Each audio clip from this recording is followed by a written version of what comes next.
your life could be completely different. What if you could do that? What if I could take you back and say, okay, this moment in time, 1973, you did this. What if you could do something else? What if instead of buying the Chevy Cavalier, you bought the Eclipse? What if instead of buying the car, you bought the truck? What if instead of dating Emily, you dated Sarah? What if you can make that change? What if today I said, I have the power to give you the ability to make the change? Think about it. Think long and hard. Because think about it. The person you are today is directly linked to every decision you've made your entire life. Every influence in your life, every circumstance that happened, everything that came your way, everything that you poured into your life is the result of who you are today. This is the outcome. This is the outcome of every decision I've made, whether good or bad. This is the result of every decision. You get the pleasure of staring at a guy who made decisions, and this is the result of it. What if I could go back? What if I could go back to the beginning? Well, instead of running from the bully, what if I beat the bully up? Then what would that made me? A bully. Exactly. Well, what if I continued that trend and became a bully? Maybe I was a bully through high school. Maybe rules didn't matter to me. Maybe I got expelled. Maybe I didn't go to college. Maybe I didn't meet my wife. Maybe I'm not here today. You ever think about that? Would you trade it all in? Some of you have had far worse things happen to you in your life than I have. Maybe you want to go back to that time where those bad things started to happen and you want to just wave the magic wand and make it all go away and say, I'm going to change the way I live my life. Maybe you don't like the life you have now, so you're just going to go back and start over. Would you change anything? Maybe in high school I wouldn't have wore a hat so much and maybe I would have still have hair. Yeah. Can you change one thing without changing the outcome of everything? If I had more hair, maybe I'd get all the ladies. My wife is just laughing profusely right now. It's not even funny.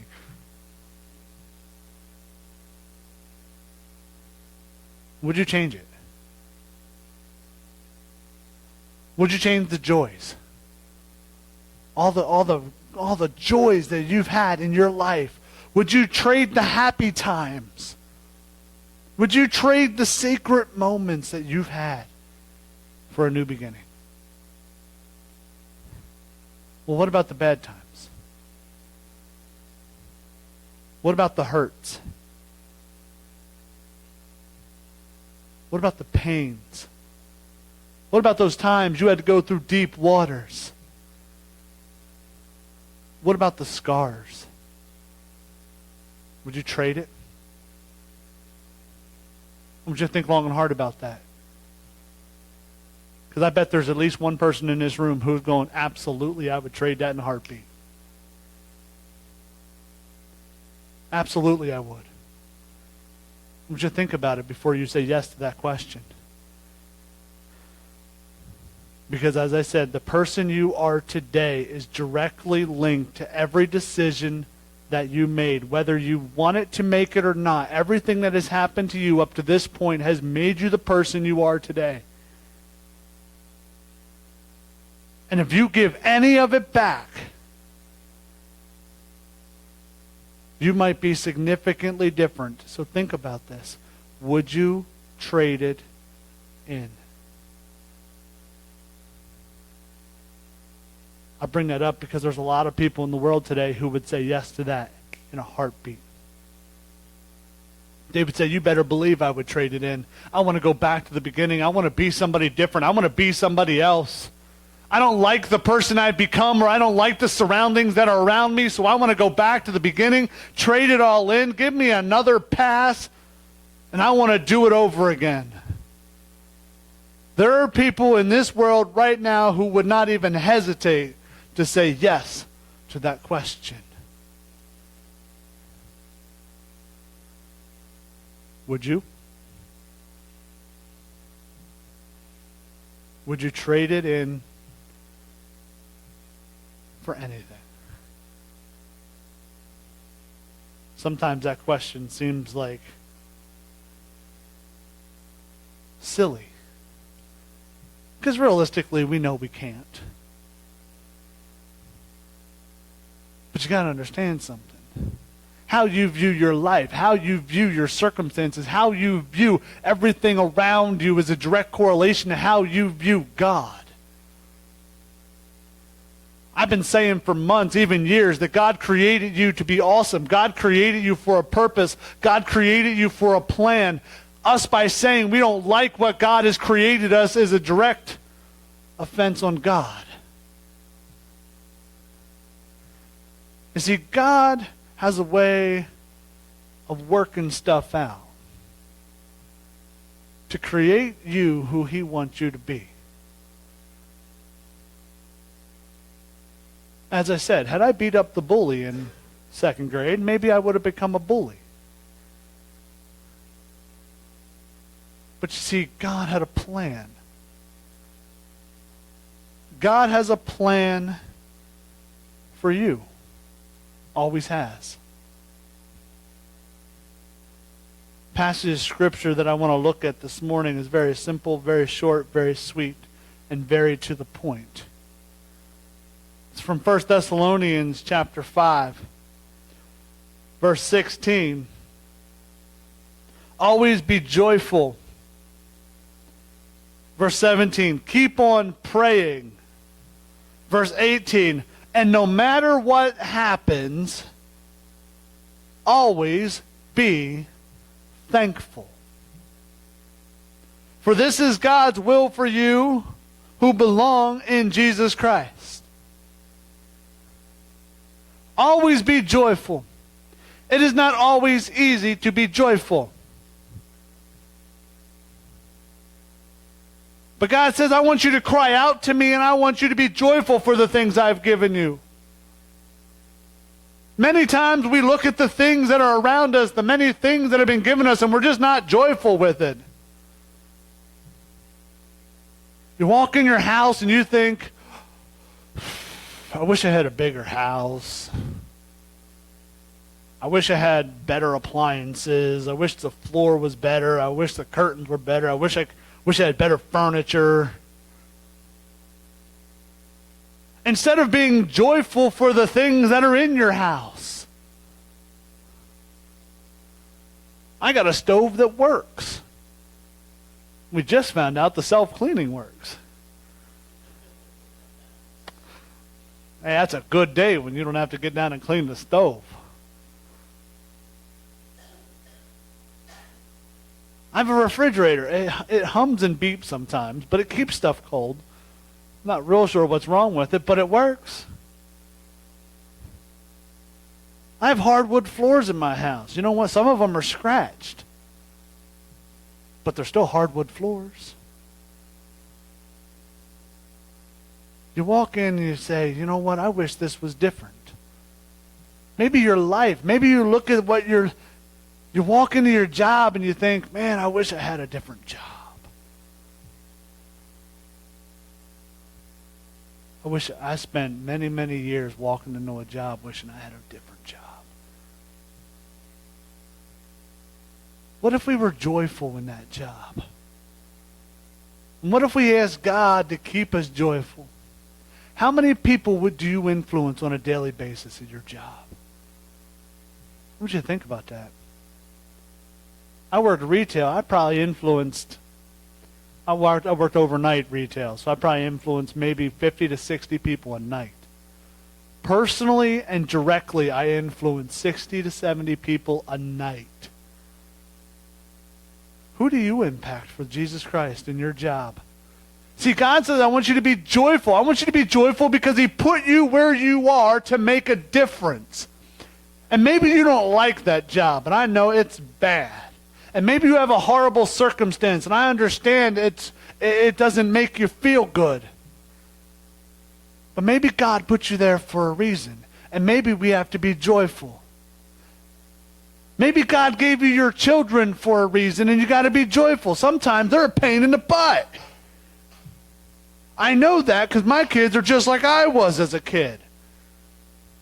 You tell them to go upstairs and clean their bedroom. You walk up 20 minutes later, it's more messy than when you sent them upstairs. You have to figure out how that, I know exactly how that happens. I was there. I was the kid making a mess. Because, you got to put this away, but when you put this away, I can play with this. And then I walk up there and there's Legos everywhere. And I'm sorry, they say childbirth is the most painful experience you can experience in life, and I agree 100%, but a very close second is stepping barefoot on a Lego, okay? There is not any more excruciating pain than when you step barefoot on a corner of one of those little Lego pieces and then it gets embedded into your foot and you can't really figure out what you just stepped on. Sometimes your kids drive you crazy. But be joyful. Be joyful in the life that they will become when they are taught in the ways of the Lord. For as many times as my kids drive me crazy because they don't listen, they're smart mouth. My Brooke is becoming just like her daddy. But every time they drive me crazy. Then my kids do something. They do something that shows me they're on the path of serving God. And it blows my mind. Be joyful in what you have. If we would go back and make the change and snap our fingers, that would be telling God we're not joyful in what we have. Always be joyful. Keep on praying. Maybe you don't like your job. Well, keep on praying. God opens a door for you. Until then, be joyful in what you have. Maybe your kids are a pain in the butt, but keep on praying for them. Because one day God's going to use that very unique personality to change the world. Keep praying. Keep praying that God gives you the strength to endure the life that you have. Because it's not about going back in time and creating a new one. It's about resting in God, knowing He's going to give you the strength to endure the one you already have. Keep on praying. And no matter what happens, and this might be one of my favorite passages of Scripture, and no matter what happens, be thankful. That's a hard pill to swallow when you're sitting on the side of the road and your car's not working. That's a hard pill to swallow when your water heater leaks water all over your floor. That's a tough pill to swallow. That's a tough pill to swallow when somebody doesn't stop at a red light and slams right into your brand new car. That's a hard pill to swallow when a deer jumps off a bank onto the hood of your car. 20 states away. It's a hard pill to swallow. How am I supposed to be thankful in this moment? Two days before you're about to make a long-distance trip, the car all of a sudden doesn't start. God, how am I supposed to be thankful? Well, always be joyful. Always be praying. And then whatever happens after that, be thankful. Be thankful. Take the time to thank God for the little things. Take time to thank God for everything. Take time to thank God for the craziness that goes on in trying to watch two children clean their playroom. Thank God for the family that you have, for the lives that are around you. Thank God for... Well, excuse me. That is embarrassing. Thank God for everything. Take time to thank God for all the stuff that is going on. Because you know what? One thing I've learned about the crazy and all the noise that goes on inside my house, when it's not there, I miss it. My wife and I were about ready to go to National Convention. We shipped my children up to my mother-in-law's to spend the night so we could prepare ourselves for this trip. And about 6 o'clock at night, we're done dinner and we're sitting around and we just looked at each other. What are we going to do? Like, the house was quiet. You could have heard a pin drop. The dog was already at the kennel. We had kenneled him for the week. There were no kids in the house, and there we are sitting around at 6 o'clock going, I think we'll go to bed. Because no matter how many times I complain about the kids bothering me and interrupting me and making noise and fighting and screaming, and how many times that they take the dog downstairs and the dog rips apart a pillow or grabs some laundry off the table, no matter how many times the chaos ensues in my house when the chaos is not there, I miss it. It was in that moment I thank God for the circumstance. I thank God for my children. I thank God for the life. Because when it wasn't there, I missed it. You see, we don't have a magic wand where we can go back in time. And maybe that's for the best. Because in every circumstance, God has created you to be who you are. Even through the pain, even through the hard times, even through the deep waters, even through the scars, God still brought you to where you are right now. You know what the scars taught me? Don't run around a campfire. That's what the scars taught me. You know what the scars teach me? How not to do it again.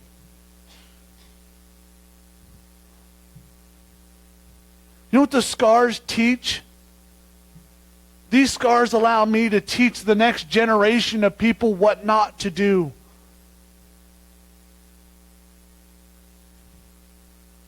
I can look at young people and I can say, I've been where you are. I felt your pain.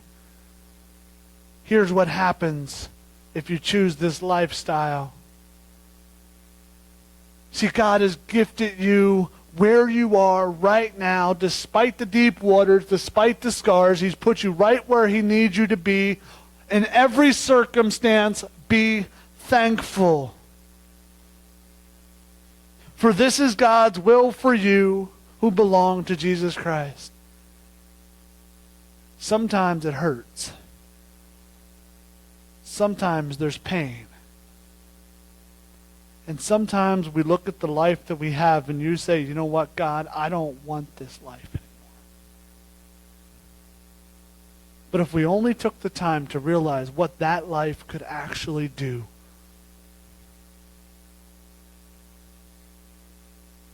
I was an ADD dyslexic pain in the butt as a child.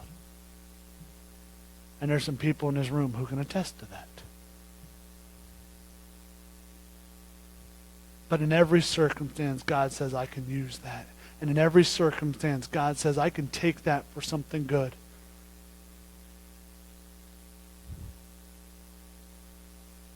I wouldn't trade a thing about my life. Not even my hair. Not even my hair. Because that bald spot on the top of my head allows me to relate to teenagers in a way that I never thought it could.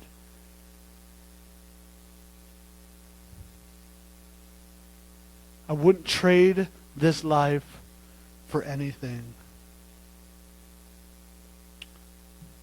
Because I'm thankful for the scars. I'm thankful for the pain.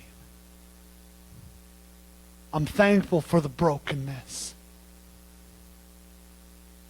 Because in every circumstance, no matter good or bad, I'm thankful for who God made me. I want you to listen to this video.